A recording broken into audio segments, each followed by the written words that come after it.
Assalamualaikum warahmatullahi wabarakatuh. Selamat berjumpa kembali bersama saya Ucu Koswara pada materi tentang uji normalitas dengan menggunakan rumus C kuadrat atau C square.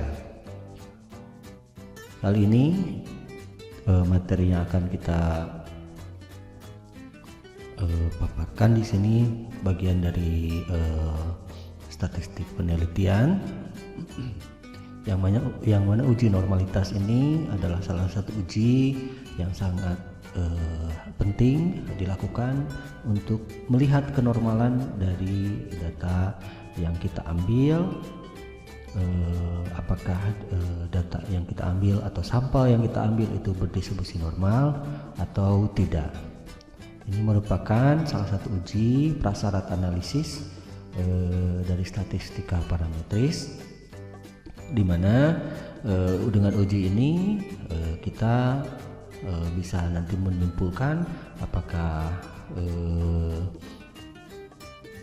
perhitungan selanjutnya yang akan dilakukan itu berdasarkan uji normalitas ini. Apakah diterima atau tidaknya nanti akan menentukan uji selanjutnya yang akan kita lakukan. Baik, kita langsung saja sedikit pemaparan materi tentang uji normalitas ini atau dengan uji C kuadrat ini. Ya, uji C kuadrat yang akan kita lakukan nanti adalah langsung praktek, yaitu dengan menggunakan Microsoft Excel yang paling umum dipakai oleh semua orang. Dan hampir semua dapat melakukannya dengan menggunakan Microsoft Excel ini. Baik, kita langsung saja uji normalitas dengan C kuadrat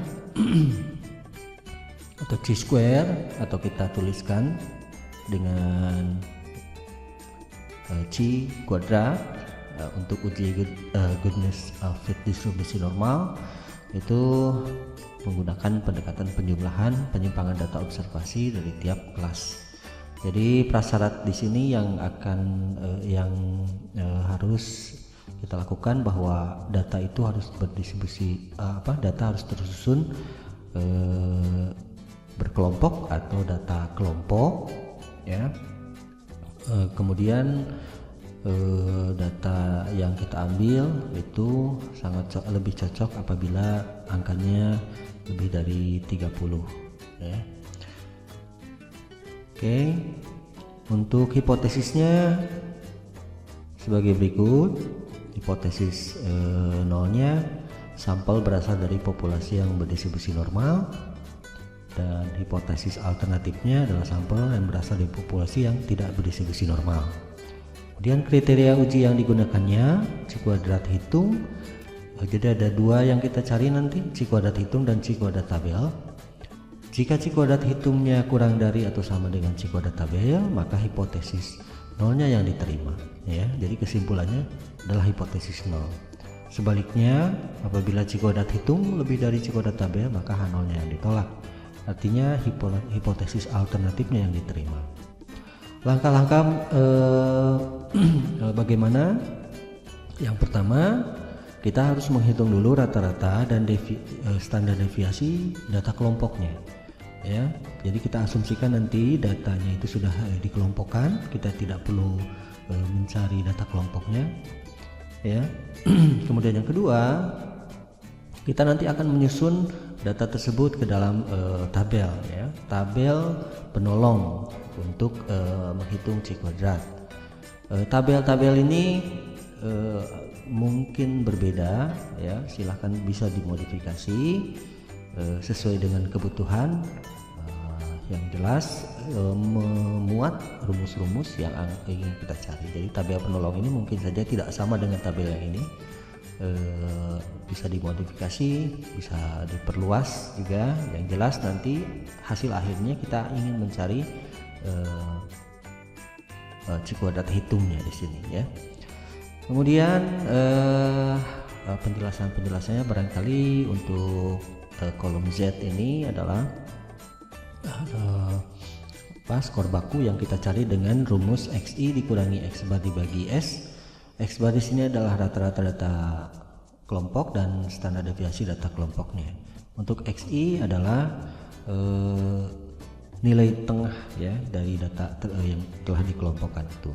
Nanti kita praktekkan bersama-sama. Kemudian yang selanjutnya kita harus mencari luas proporsi atau L itu ya, dengan terlebih dahulu menentukan Z-nya ya, nilai Z itu.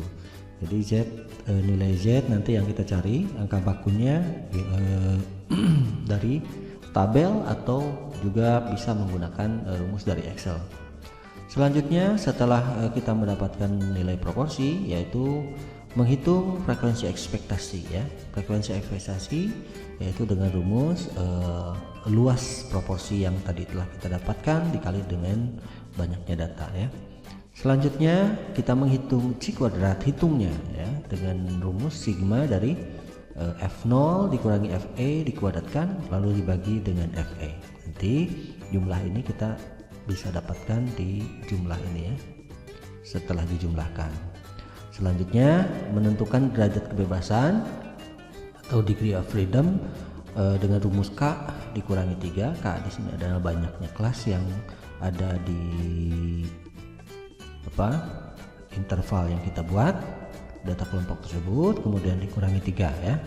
Selanjutnya menentukan nilai C kuadrat tabel ya pada taraf signifikansinya yang telah ditentukan. Kemudian yang ke-9 adalah membandingkan harga C kuadrat hitung dengan C kuadrat tabelnya. Signifikansi yang kita ambil seperti tadi sama ya. Jika C kuadrat hitungnya kurang dari C kuadrat tabel maka H0 diterima, dan jika C kuadrat hitung lebih besar dari C kuadrat tabel maka H0 yang ditolak. Kita langsung saja ya praktekkan dengan menggunakan Microsoft Excel. Asumsi kita ada soal seperti ini. Satu penelitian tentang tinggi badan siswa suatu SMK di suatu sekolah dengan sampelnya sebanyak 100 orang diambil secara random. Kita anggap saja secara random, kemudian didapatkan data sebagai berikut.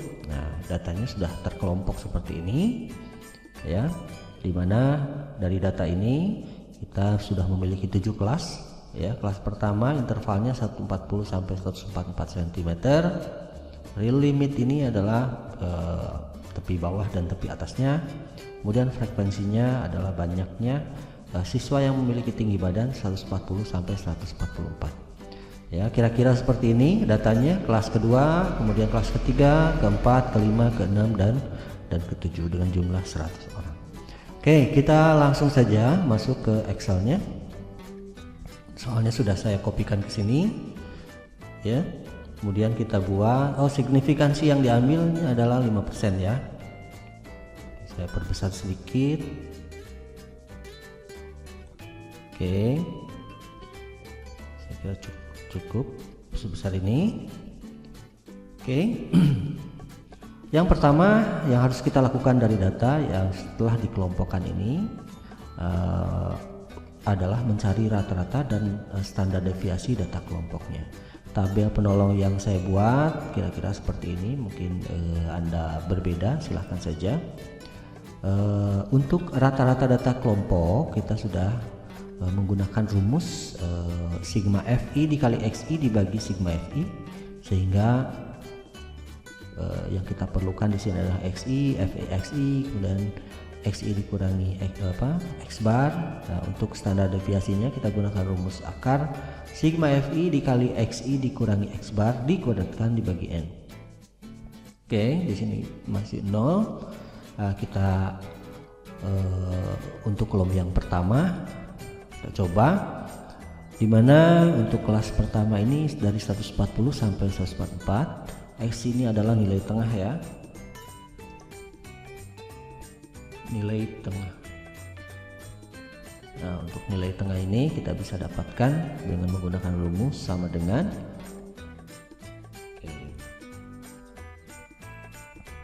data terkecilnya 140 atau B98 di sini dikurangi 144, lalu kita bagi dengan 2.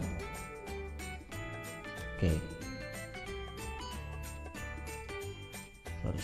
ditambah ya, tambah untuk mencari nilai tengah.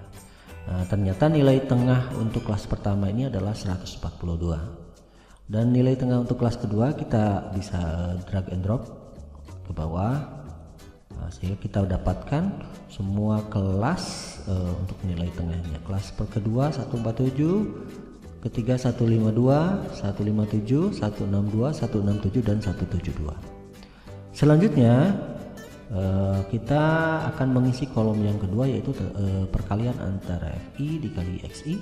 Kita kalikan antara FI dikali XI. Untuk kelas pertama kita buat saja sama dengan FI, klik saja di sini, kemudian dikali atau bintang XI nya, kemudian enter. Kita dapatkan nilai 994, yaitu untuk kelas pertama perkalian antara FI dikali XI.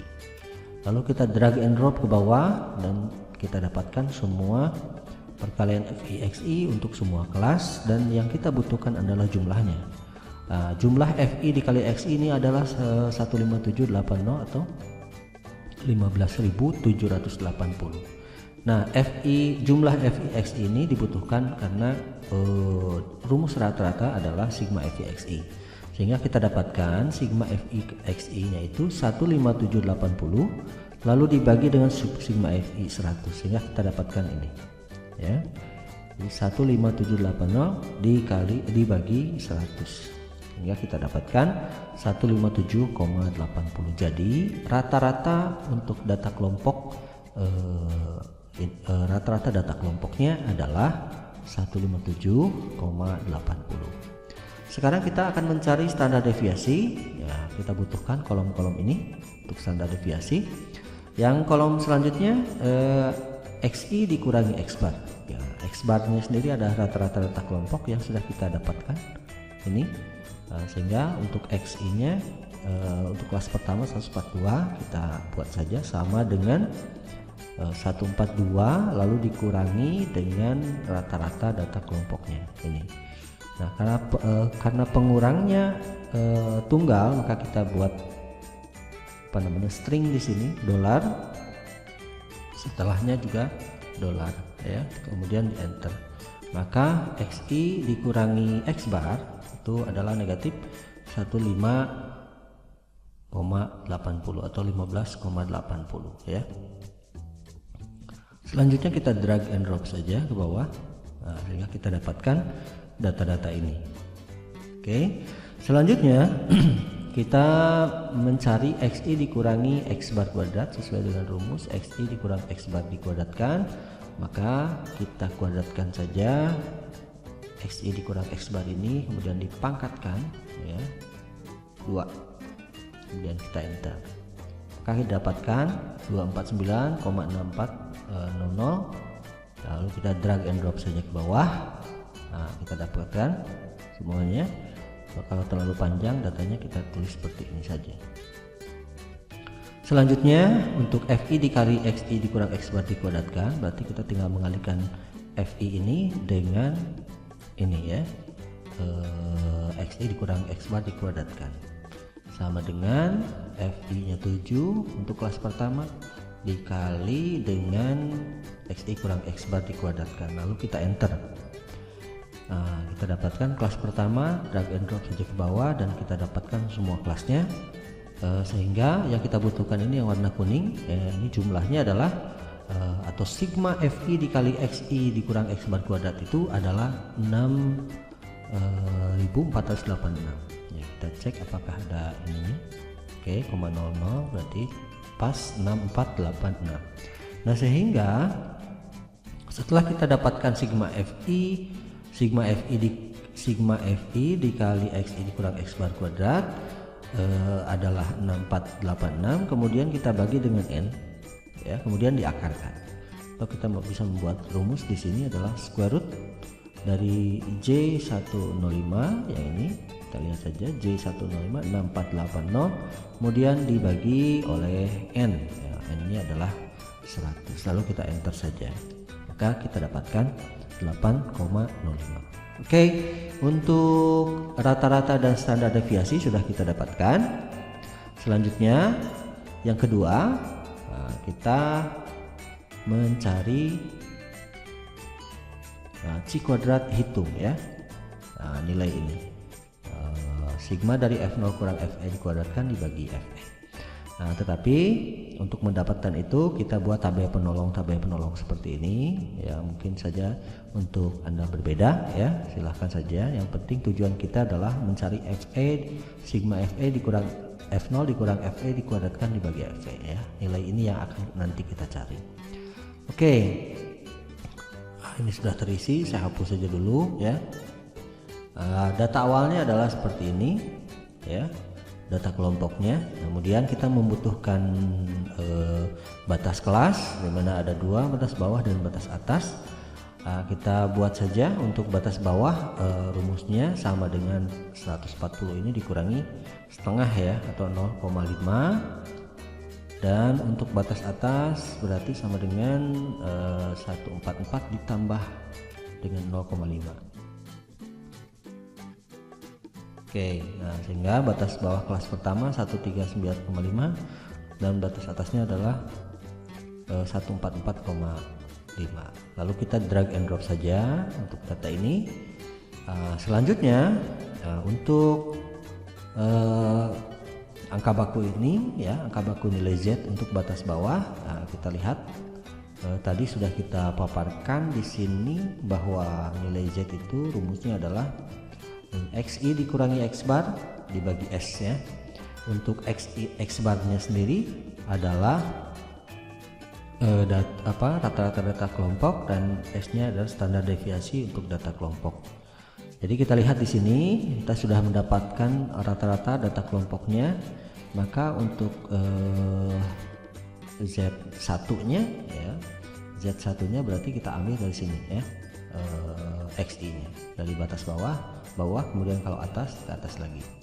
Nah, kita coba sama dengan 139,5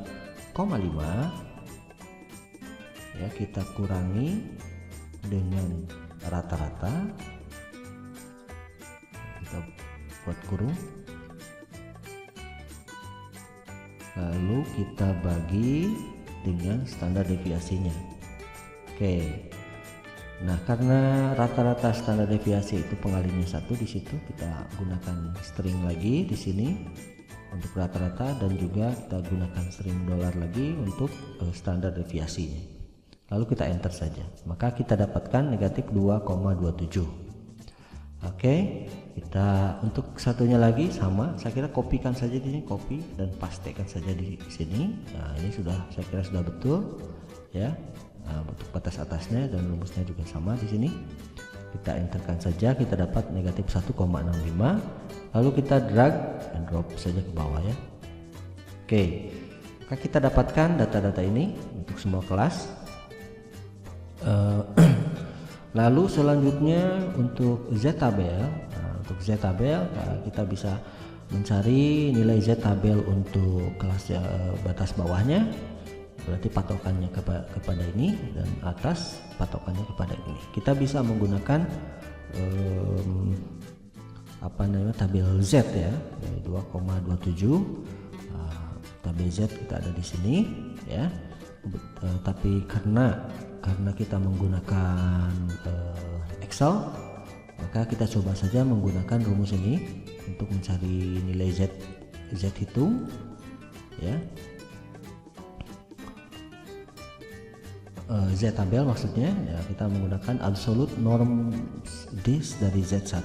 Z1 untuk kelas yang bawah, dan Z2 norm dis Z2 ini untuk kelas yang atas. Jadi patokannya untuk bawah yang ini, atas yang ini.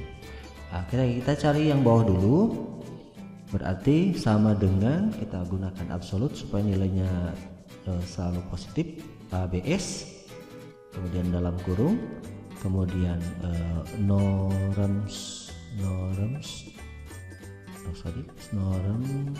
dis. Nah, di sini sudah ada ya, klik saja norm dis dari, karena ini kita ngambil bawah berarti kliknya yang bawah, lalu kurung tutup 2 kali ya. Kita enter, maka dapatnya 0,01153.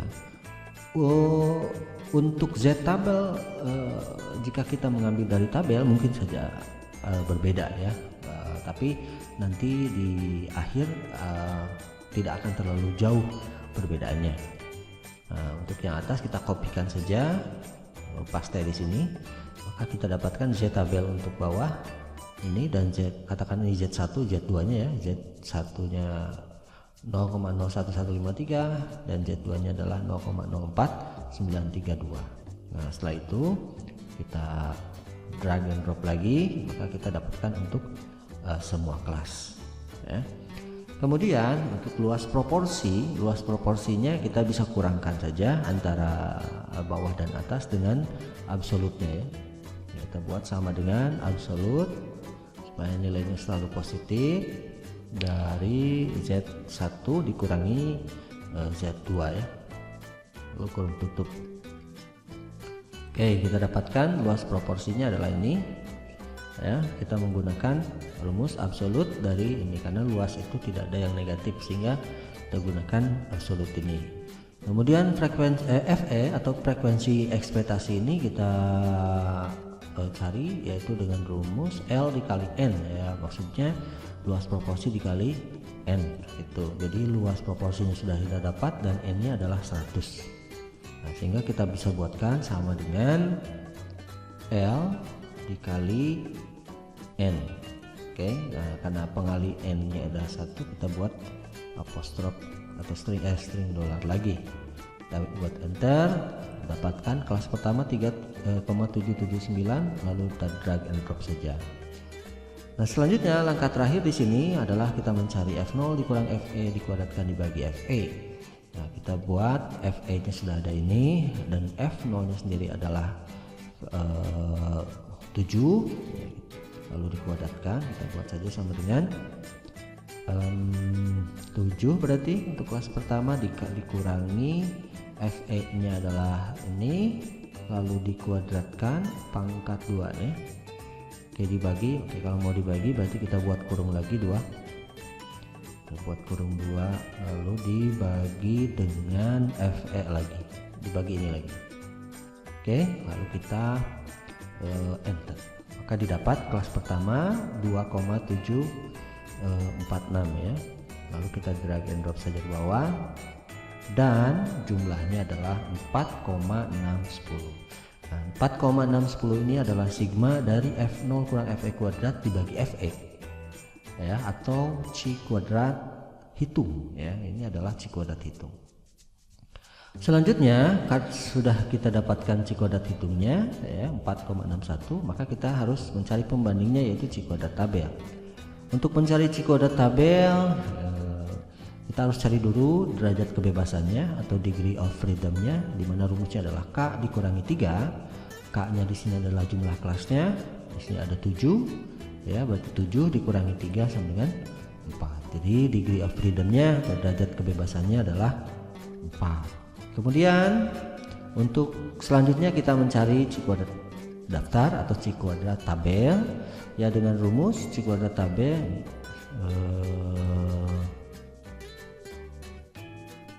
C kuadrat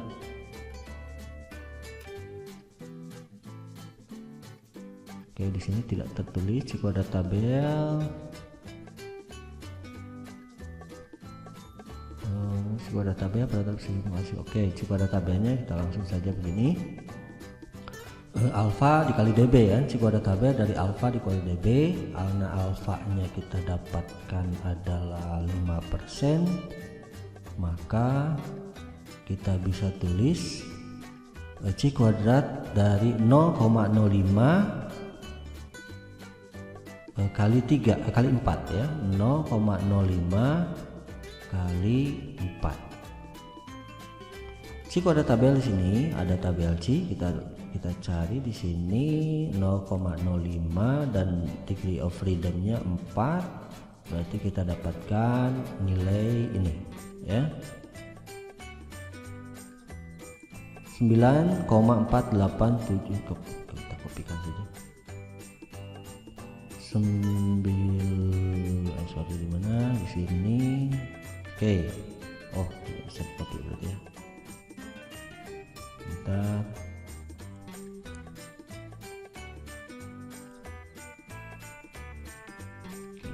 nomor X-nya saja spesial.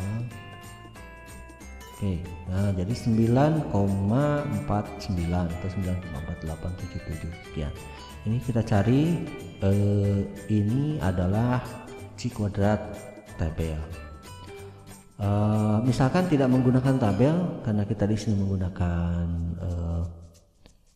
Excel, maka kita bisa gunakan rumus C inverse dari 0,05,4 degree of freedom-nya. Kita bisa coba di sini sama dengan C inverse. Nah, yang ini C inverse dari probability-nya kemudian degree of freedom. Jadi pakai koma ya kalau di Excel ini. Ya mungkin untuk Excel Anda titik mungkin ya. Probability-nya adalah 0,05 atau 5%, lalu koma, degree of freedom-nya adalah 4, lalu kurung tutup, enter. Nah, untuk dengan menggunakan Excel kita dapatkan 9,48. Nah, dengan menggunakan tabel C, nah ini juga sama ya, 48. Begitu. Tidak perlu persis sama ya. Kalau diambil satu angka ya 9,48 sekian ya. Oke, nah, sehingga kita bisa menyimpulkan sekarang karena C kuadrat hitungnya 4,61 kurang dari C kuadrat tabel atau C kuadrat daftar yaitu 9,49 ya, jauh sekali, maka H0 nya yang diterima ya sesuai dengan ini. Ya, jika C kuadrat hitung kurang dari C kuadrat tabel maka H0 diterima. Kita tahu sendiri di sini bahwa H0 itu adalah sampel berasal dari populasi berdistribusi normal. Ini yang diterima. Oke. Untuk mendapatkan ini ya kita gunakan rumus if ya. Seperti itu. Ya, sampel berasal dari populasi yang berdistribusi normal. Nah, inilah kesimpulannya sehingga